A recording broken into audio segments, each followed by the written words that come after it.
You are welcome to the Naija Filmmaker, a podcast about Nigerian filmmakers, their films, and how we can build a diverse and functional industry. I'm your host, Selegot. On this episode, my guest is Raymond Yusuff, a member of the filmmaking collective, The Critics Company. They went viral for making sci-fi short films with their phones and have made several shots, such as Chase, Timothy, and Okola. We talk about their journey as filmmakers, the use of VFX in films, and their love for cinema. If you're a new listener, you're welcome and I hope you enjoy.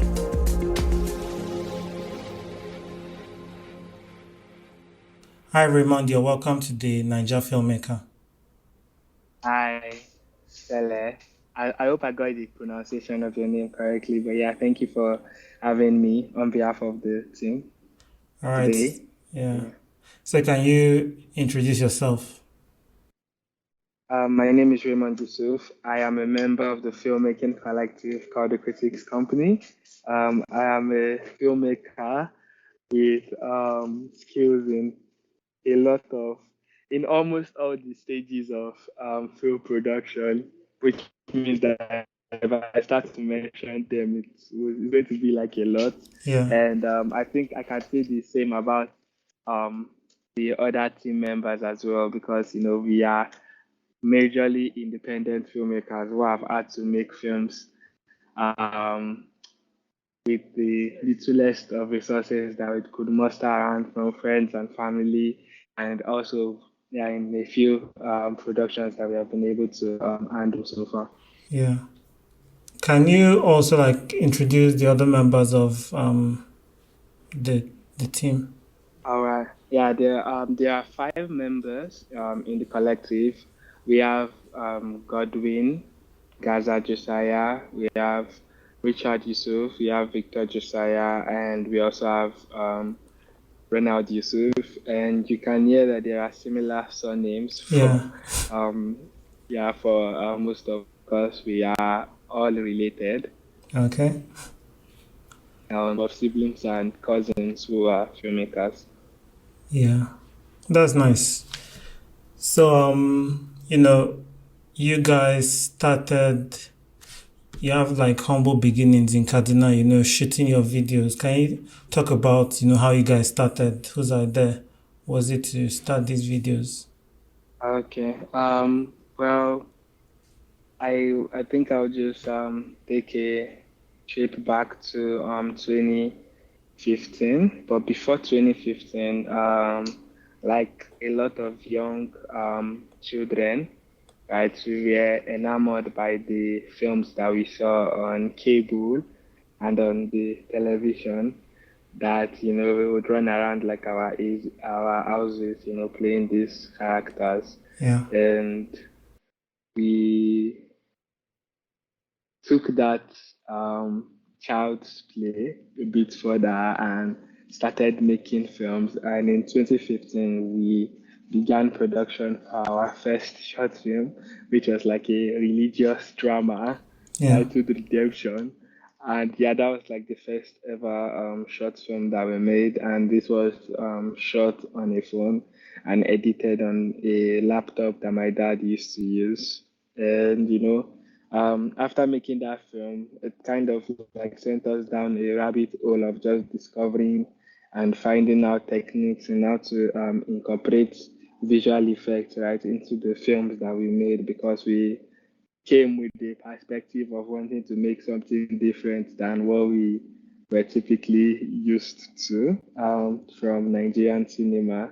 So yeah, we wanted to come in the line of making blockbuster films with like visual effects and robots and superheroes and all that.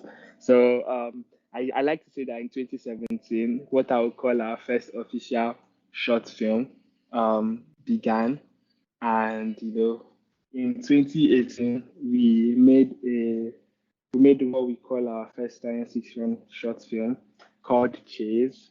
And yeah, Chase was released in 2018, and it garnered a few views. I think maybe 65 views as at the point of release. Yeah. And after making Chase, our small Facebook community really loved it. our small Facebook community really loved it, and we were inspired to make something bigger and better than Chase. And we made this short film called Z the Beginning. And that took us like 7 months to make. And the it was released in January 2019. And after making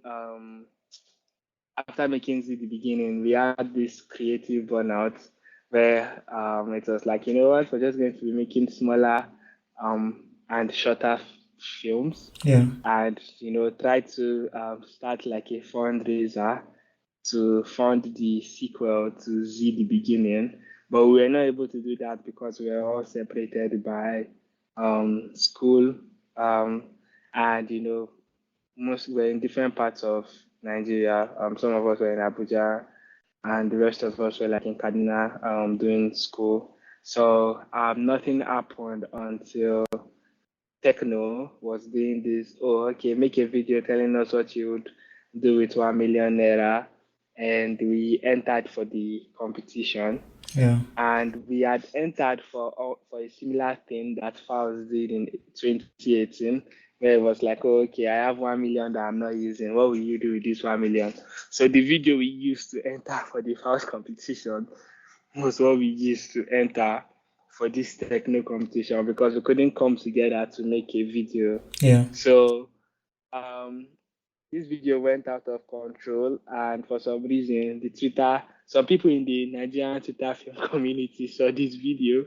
Film Gabo retweeted before the video got to Kemi Adetiba, and Kemi Adetiba sends us a DM, and she's like, this is how you do fundraisers. But a lot of people did not know that. Oh, we're actually entering for the techno competition. They just thought it was just a random Yeah. video of kids telling the internet that we wanted 1 million naira to buy equipment and all. So that was our connection to Kemi Adetiba began. And then she did this fundraiser for us, and we were able to raise um, almost 2 million naira, Yeah. or I think a bit higher than 2 million naira as of that year. And we were able to get like our first equipment.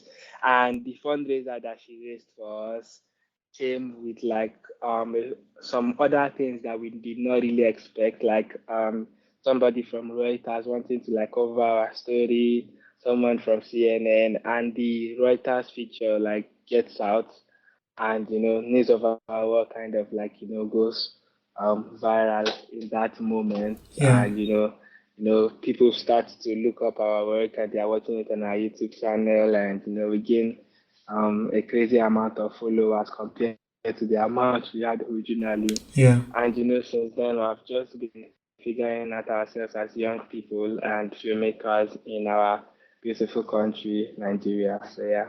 Yeah. Okay, so with Z the beginning, why did post production, or why did it take 7 months to make that film? Well, life problems, number one. Yeah. Life problems were like a factor. We started filming in August 2019, and we had, for like a very short film and an independent production, we had 150 visual effects shots, Hmm. which is a lot, really. But and also, it was because this film was a post-apocalyptic dystopian Nigeria. So, like, we needed to make sure that everything that you see in this film doesn't look too similar to what we see in the present day. So there was a lot of rotoscoping and masking and intense visual effects work. The main character had a CG bionic arm. So yeah, so there was so much work happening on this project. So it was months and months of just trying to get the possible results, and also reshooting sometime in November and December. And eventually in January, we're like, no matter what happens, we must put this film out by January. Yeah. And yeah, so it was just the VFX and the post work that took most of our time, sprinkled with a source of life problem. So yeah. Yeah. And at this point, were you guys like kind of versed in VFX, or you're still kind of experimenting? Well, I think that this project was really taught us a lot. So yeah, I would say we're still experimenting as at this point because for a lot of the things that we did, we had never done them before, and it really helped in advancing the skills um, for visual effects because of this particular project. Yeah. Yeah. And I guess, with going viral, JJ Abrams eventually heard of you guys, and he sent like some equipment to you guys. How was that for you? This director that has directed Star Wars, and you guys making sci-fi shots. How did that all kind of feel for you guys? Well, honestly, man, I think I will never forget like how very monumental that was, for me personally and for us as a team, in the sense that I think like growing up in the Kaduna, Hollywood always felt like the sort of place where you would need like a special portal to go through, yeah, Mm, yeah, and possibly meet like people there, and being able to do your thing in this little village, and some people from Hollywood begin to like commend you, even to the point of sending guests to like help your dreams come true, is something that I will never be able to fathom. yeah, And yeah, I think it has been very inspiring. And I think like in certain moments, it is just something to look back on and just watch, and really regain inspiration to remember why we are still doing what we are doing. yeah. And did this whole opportunity come with a bit of mentorship from JJ Abrams? In honesty, no, no.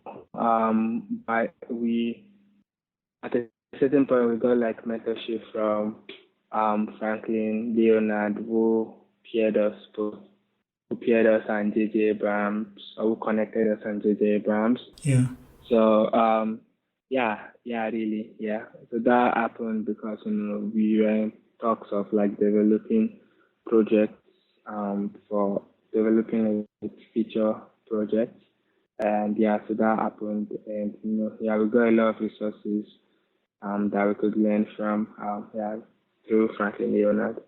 oh, okay. Yeah. All right, so tell me about how you guys came up with the name, the Critics Company.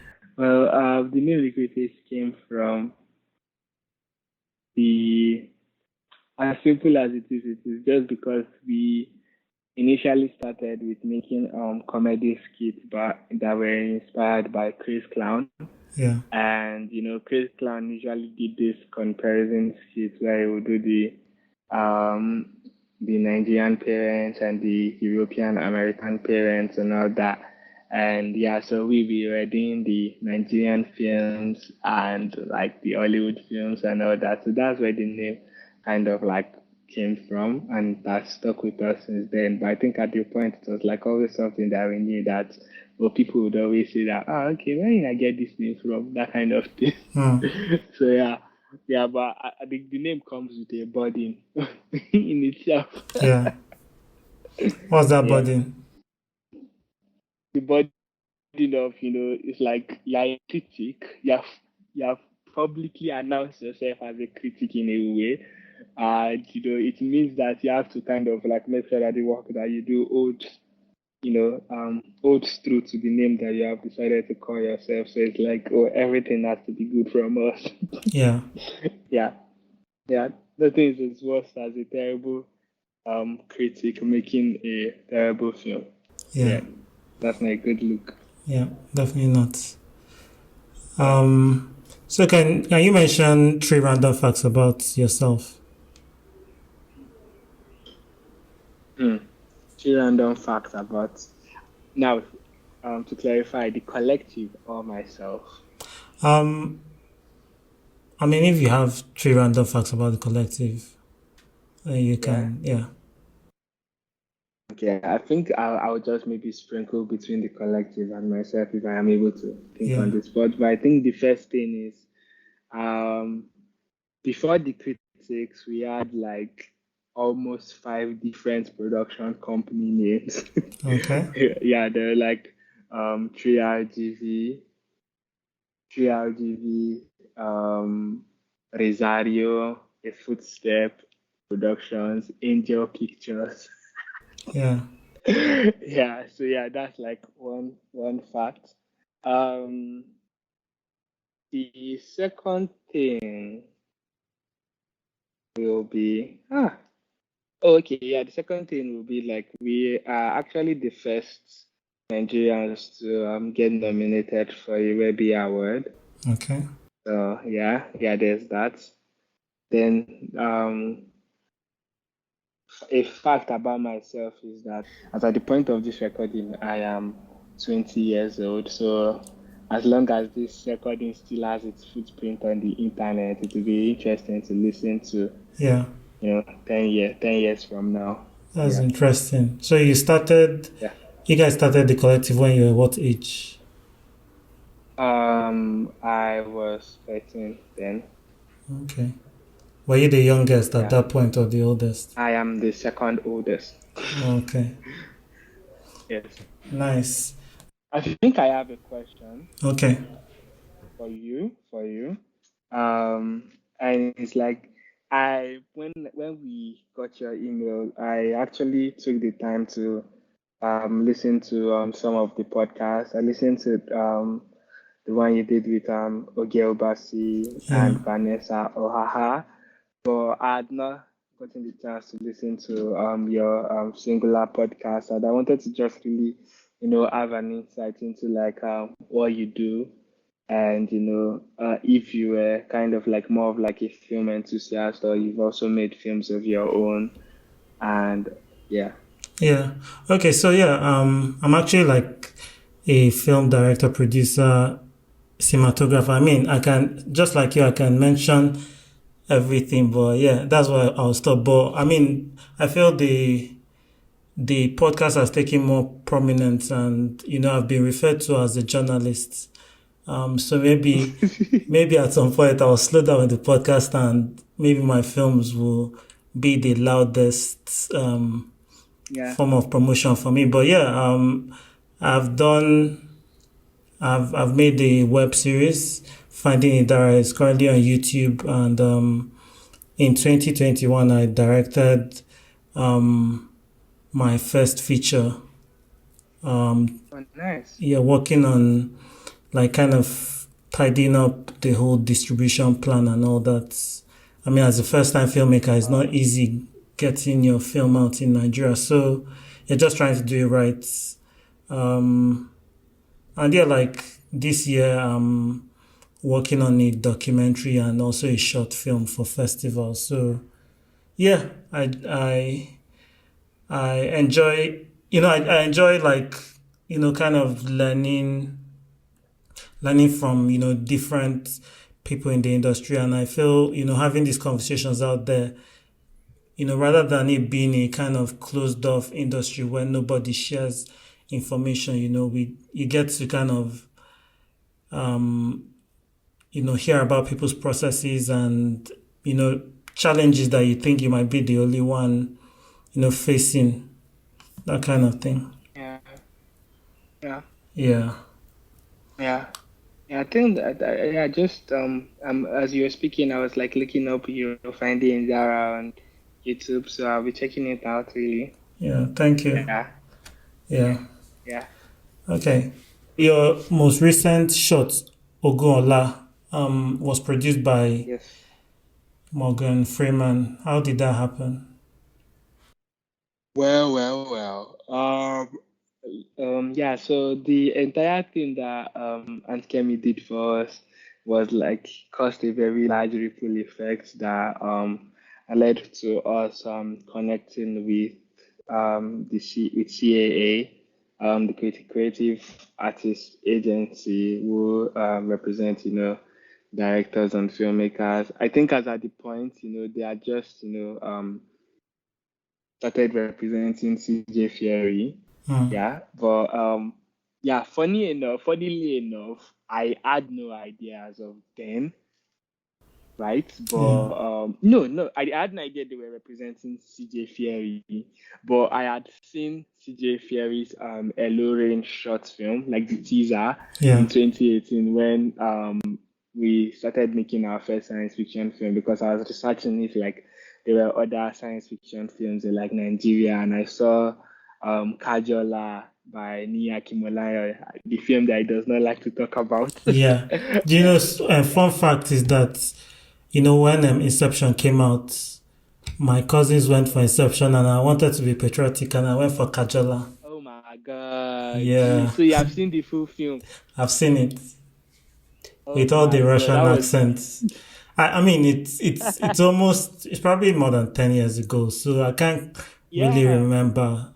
But yeah, Oh I have God. like flashes of what I saw, you know. Oh my God. Like, I think he was really ambitious, and I wish his projects still are very ambitious. But I think it would be nice to see him go on something in that scale. And I Yeah, think he's just maybe working towards it. But yeah, like keeping close tabs on what he's yeah, always working on. But yeah, yeah. Now, not to digress too much from the question. So yeah, so we got in contact with like our representative at the CAA who asked what we would like want to work on next. And that time we're like, oh, we have this concept about reimagining the orishas and all that, and we shared with him like a very short treatment on the project, and yeah, few weeks later, he told us that, oh, Morgan Freeman's Revolution Pictures are interested in looking at the project, and yeah, they'll be interested in offering this to produce the film. yeah, So yeah, that was how it happened. And from 2019 till late 2020, December 2020, we were planning, and in December 2020, we started filming and we paused production till April 2021, yeah, and we finished work on the film in January 2022. But before the release, we had to change the title because initially the film was titled Ogunola, which is Tomorrow's War in Yoruba, right? yeah, But we called it Tomorrow's War, just to appeal to like a general audience. And eventually we're like, oh, because Amazon Prime 2 made their own The Tomorrow War with Chris Pratt, which we had no idea of. yeah, Yeah, we had to like, change the title back to what it originally was, and made it Ogunala War is Coming, which is kind of like a log line for a tagline for the film. So yeah, that was how it happened really, and we were here. The film was made as a proof of concept yeah. for a larger project. So yeah, fingers crossed for that. Okay, fingers crossed. Hoping, you know, the bigger project comes around. So like yeah. Yeah. So, because you guys are represented by CAA, apart from, them kind of asking you what you want to work on next, how is that relationship? Like, what's the full kind of scope of that relationship and how it works? Well, to be honest, being represented by the CAA is very interesting, but I think that because we have always been in the sense of making our films independently, we are not too dependent on that relationship. It's like a very symbiotic relationship Yeah. where if we would need to work on something that would need like a very important influence, they are a call away, and we can, share ideas and say, okay, this would be interesting to kind of like look at and see how we can make it work, that sort of thing. And there is a lot of there's a lot of will I say talk on the street about representatives and all that, and the complications that come with them. I Mm. think that we are fairly new to this. We have asked for a lot of advice from people we look up to, and are just in the early part of the journey, so we don't really know so much. Yeah. We're just figuring out as we go, really. But I think that at least we have been able to make one project successfully with them, and in talks of newer and bigger projects. So I think it's all good so far. But also we try to make our we try to like also we are very independent in a sense. So yeah. Yeah. Okay. So at the heart of the stories that the critics make, what do you guys, what kind of stories do you love to, make? Is there a box we or love to make there's no we box? love to make we love to make good films. Yeah. Yeah, I think that's the core of it all really. It's like regardless of a genre, as long as the film is good in all regards, and I emphasize on the all regards, right? That's kind of like that's our core really. We have been put in the box of, not put in, let me not, yeah, let me be modest.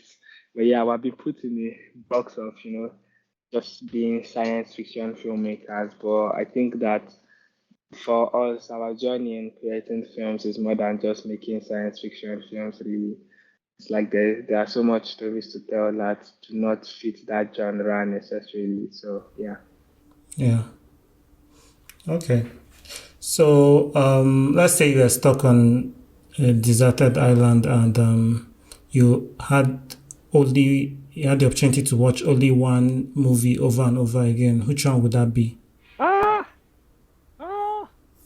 It's between Interstellar and Children of Men. Yeah. I don't know which one to speak over the other. Yeah, and for those two, I mean, very different films and different genres. But what do you love about those two films? Well, I think I saw Interstellar. I think I've seen Interstellar twice and Children of Men possibly thrice.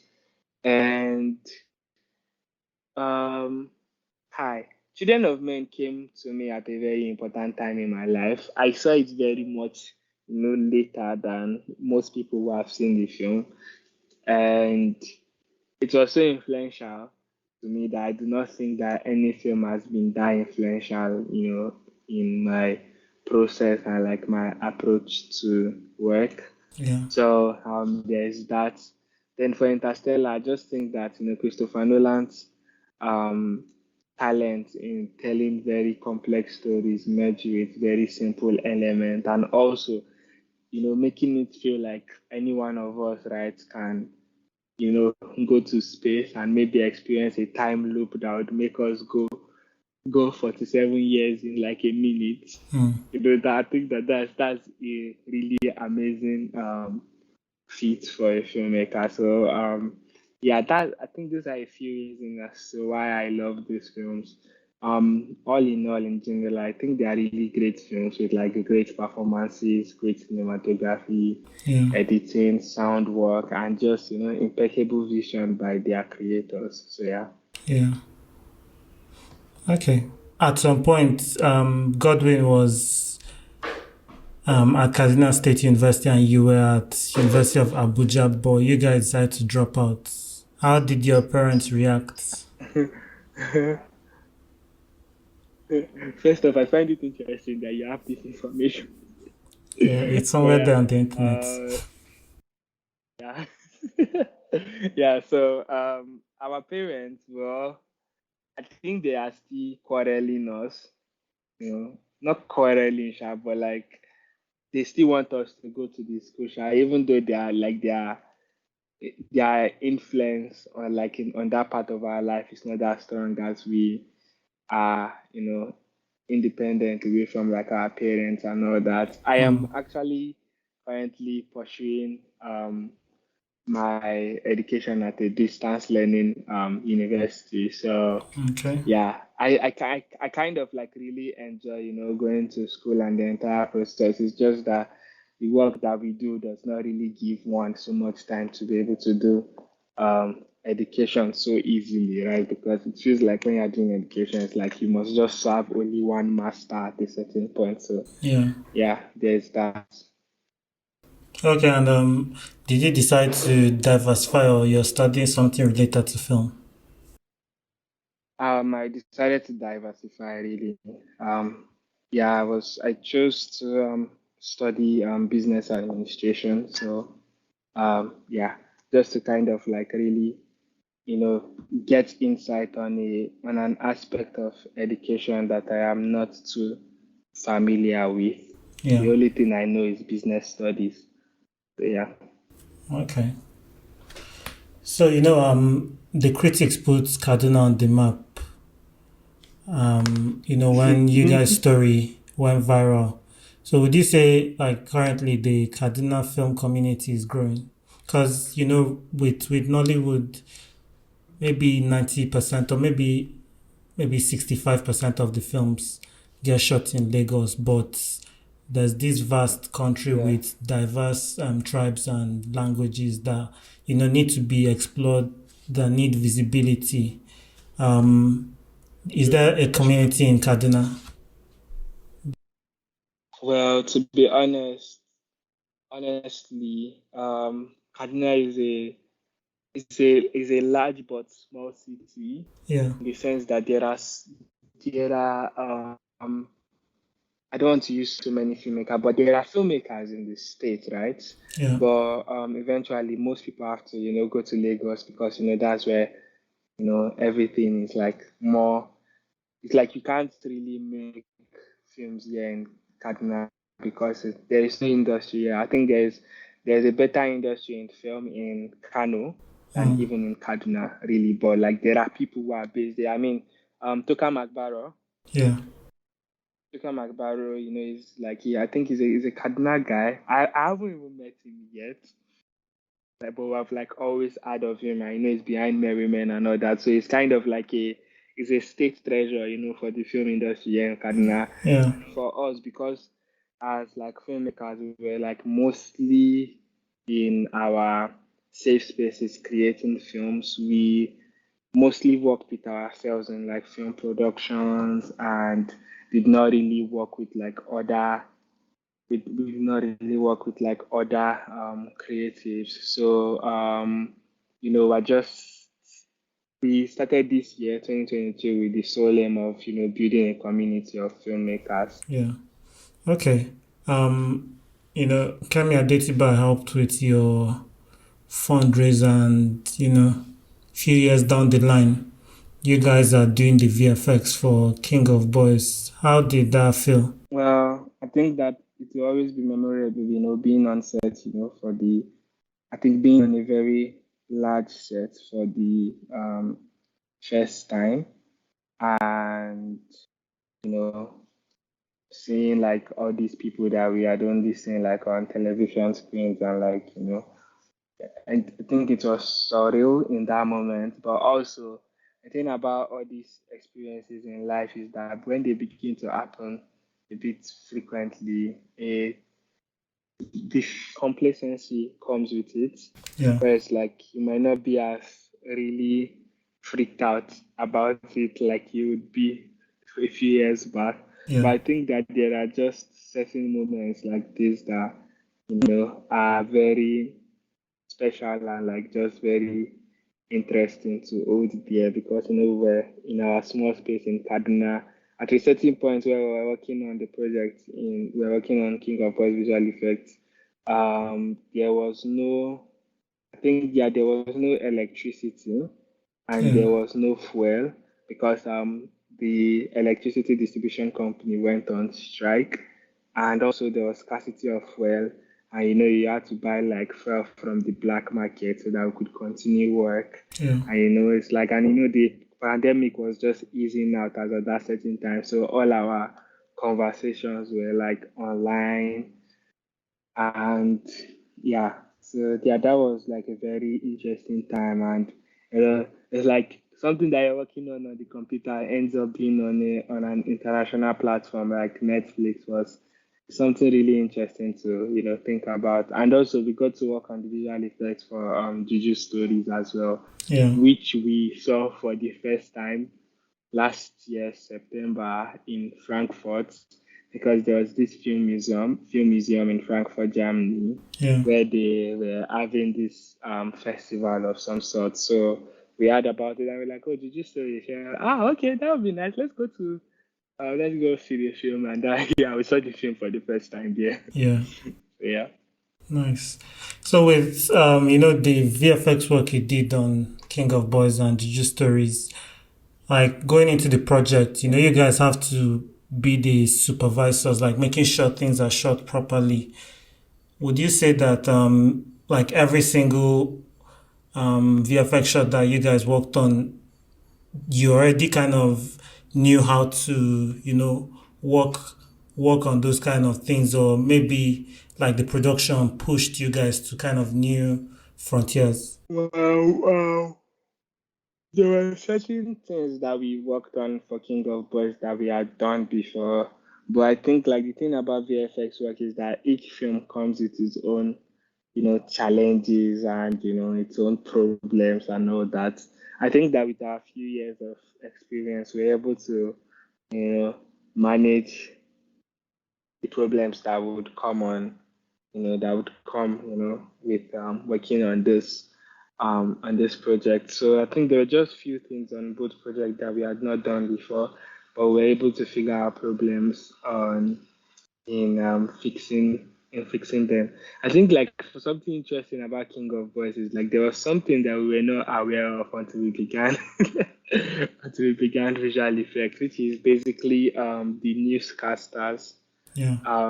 Yeah, so the newscasters and also like a TV show that RMD's character appeared in the film. Yeah. We had no idea that we were going to work on those shots until VFX work began, and you're like, oh yeah, you'll be doing that as well, and yeah, Yeah. yeah. So that was interesting. That's nice. With Hollywood productions, some blockbusters, there tends to be like a whole army of people in the VFX departments. Does VFX get better with certain tools, or it's always going to be a time consuming task? Well, there's this new surge of like the entire AI discourse and AI and visual effects, and I am not really sure if that is going to make the work faster. Number one, Yeah. certain tools make the work easier, right? But I think that there will always be the problem of a time crunch when it comes to visual effects. But you never know. I think a lot of these companies are trying to develop technologies that will make the work faster because capitalism is involved now. Yeah. Yeah. For the projects that will make the most money, you would need like a significant amount of, you need a you need like a significant amount of VFX shots in these projects, because of the high rise of all these blockbuster films making a lot of money at the office. So I think a lot of companies are trying to find a way to fasten up the process so that they can do it as fast and as easy as possible. So it seems like it might become faster, but I do not think so. And yeah, there are a few tools that make the work more easier. The AI tools that exist now are doing quite okay, but the way mainstream media uses some of these tools are not the way these companies like the actual VFX providers use these tools. They use it in like more advanced and more um special ways than how mainstream um sources use them. So yeah. Yeah. Okay. So are you conversant with the kind of VFX technology being used on The Mandalorian? Oh yes, what's the name of the space?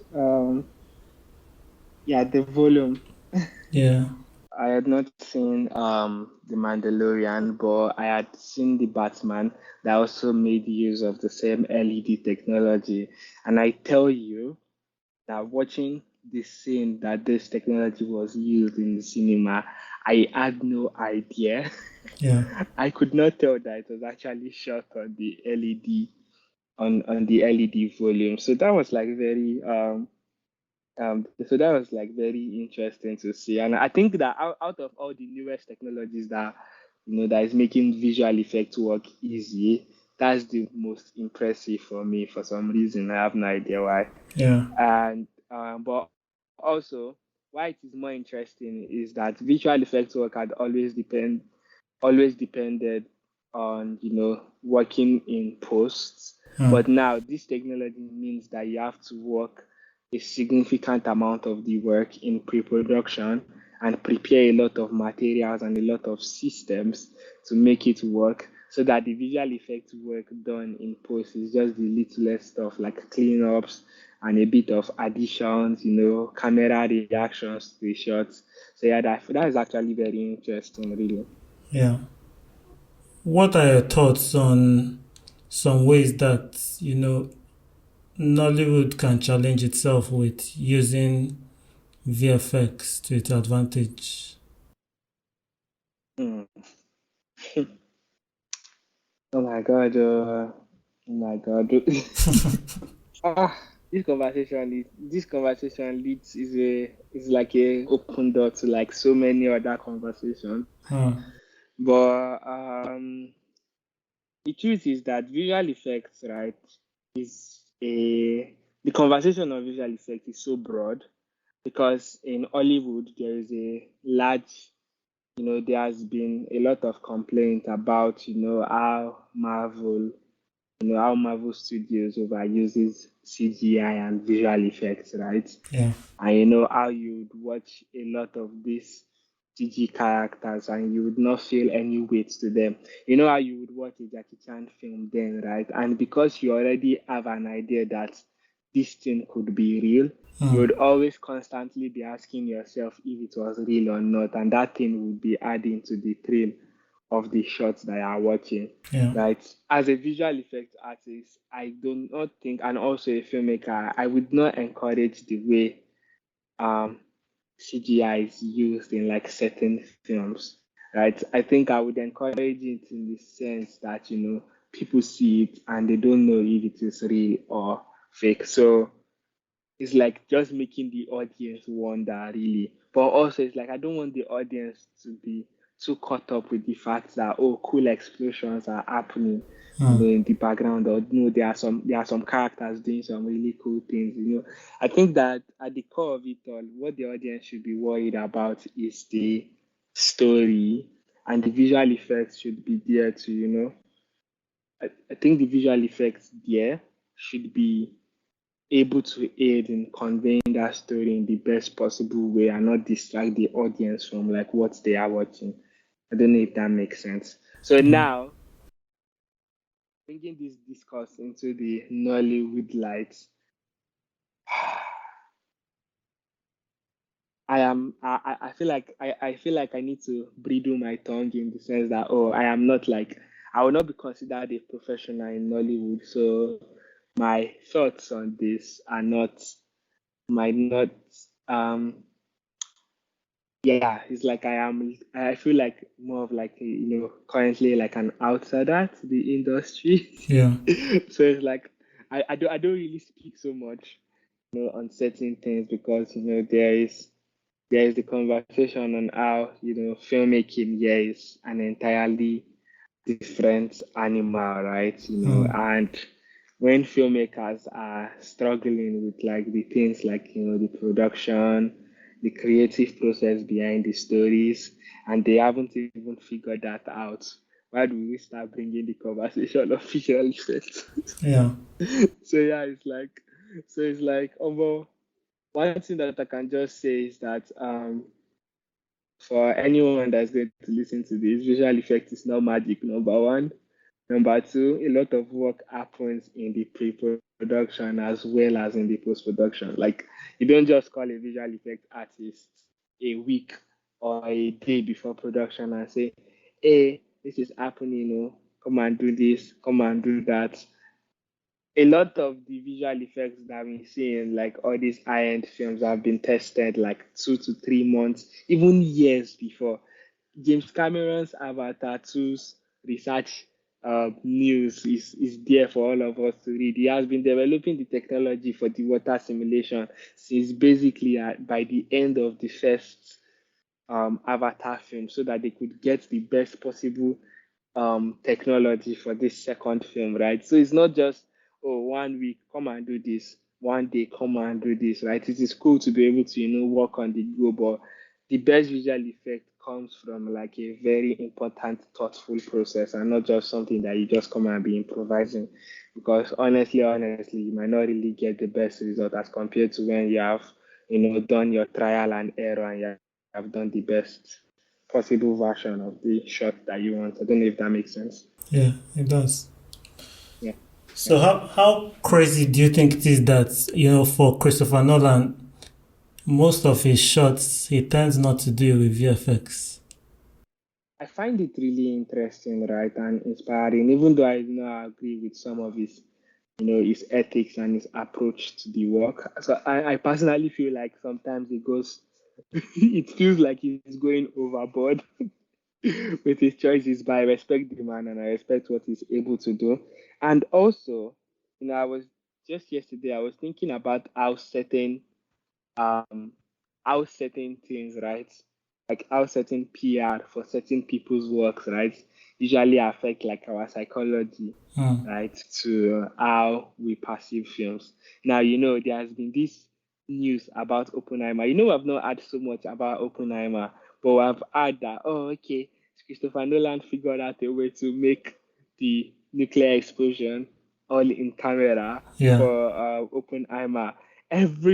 Almost everybody that is going to see that film will be going with that notion in their head, yeah, and they'll be watching the film, and they will not be able to tell when Christopher Nolan was working with visual effects or when he was working with realistic elements. And I yeah, think that also like affects like how the audience perceives films. So in the end, some things are PR, and I would like the audience to not just believe everything that we see about what filmmakers do. For example, now there is the newest talk about everything everywhere being edited on Premiere Pro and also working with like 5 visual effects artists. mm, But the truth in the actual sense is that they worked with like a limited number of visual effects artists, correct? But they also lended out like some of the shots to like they lended some a bit complicated. I think it was some cleanup and roto shots to like a VFX vendor, yeah, right, to handle it, right, because the workflow would have just been too much for those guys. So that is a part of the story that a lot of people don't know. But everybody's just, oh, 5 guys did the visual effects, 7 guys did the visual effects. So yeah. yeah. Okay. You guys, the critics recently had an exhibition in Germany. Yes, we did. Yeah, can you talk more about that?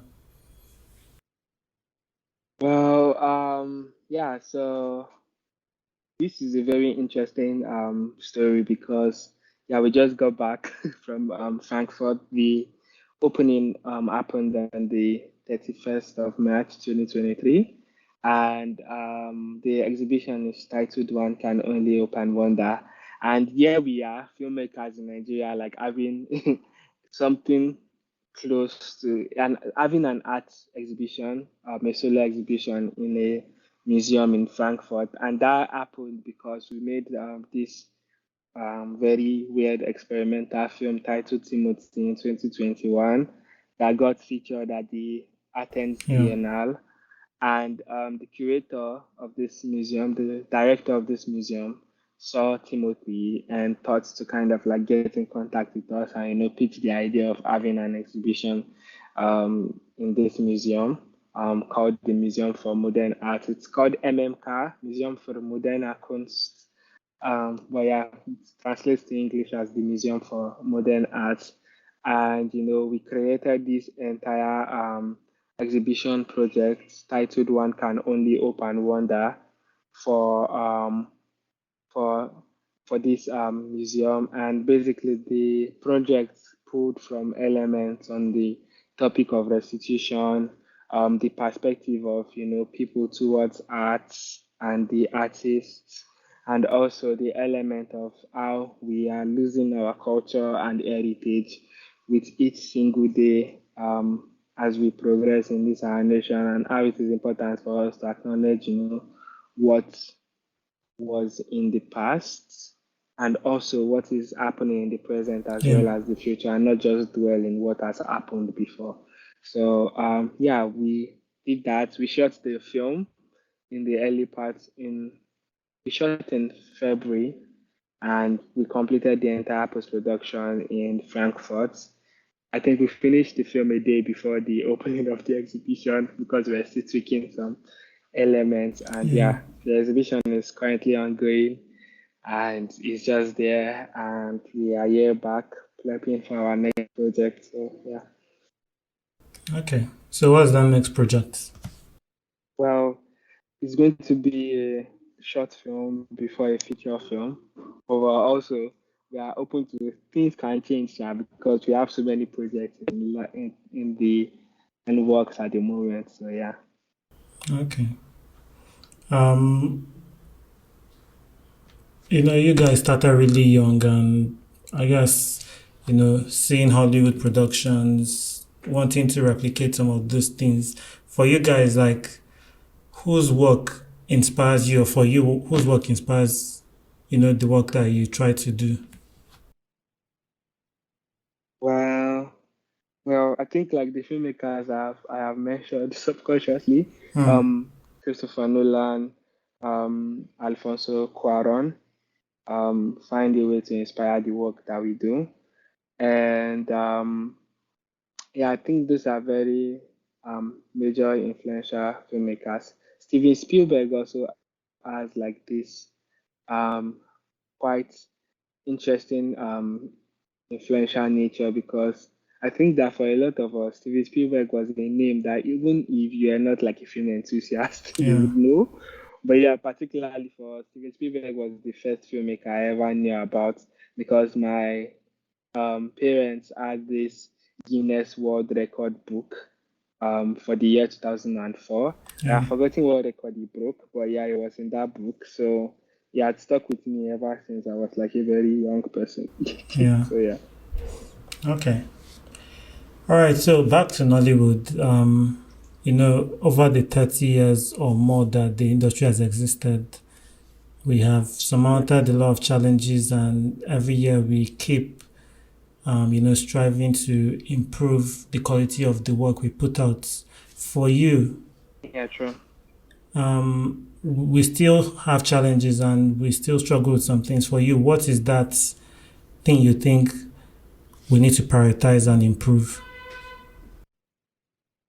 Well, I think that the more daring and ambitious filmmakers that we get to see in the industry, the better for us, right? I feel like the films that we have in Nigeria, right, correctly, they have their audience, right, and they are doing so well in their own regard. But I think that for the industry to take a step forward and also to not be seen, you know, like a joke in comparison to like our other counterparts worldwide. We need more honest and ambitious and very creatively different filmmakers, right? So that the work that comes out of Nollywood does not look like as if it's coming out from a bakery and everything has to look almost the same way. So yeah, in the end, I am a great advocate for balance, right? Yeah. I don't think that okay we should have. I don't think that we should have this type of art house full on artistically creative filmmakers. I think that if there is a balance between both of them, it will be good for the industry. Yeah. Okay. Um, Where can people, go to keep up with things that you guys are doing, things that you're up to? We have a YouTube channel called Critics Company, where we release our short films, and also our Instagram account, which is the Critics 001. Since the beginning of this year, we have been releasing something called the Everyday Vlog that chronicles like our life, and it will be running till the end of this year. And yeah, we just hit the 100 like a few days ago. So Yeah, yeah, I think those two channels are the best ways to keep in touch with what we have going on. yeah. Well done on, staying consistent. Thank you very much. Thank you very Yeah. much. Would you say you guys have hit any like major realization with, just, keeping up with the daily vlogs? Well, I think yeah, I have really. I think it's the constant realization of how the creative process changes. It also has helped me personally with confidence, right?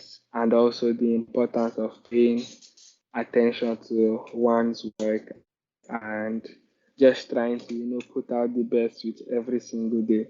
You know, the entire point of doing this at the beginning was just to find a reason to create because last year I felt like so much passed and there were just very few pockets of moments where I was able to create, and I did not like how I felt Mm. at the end of the year.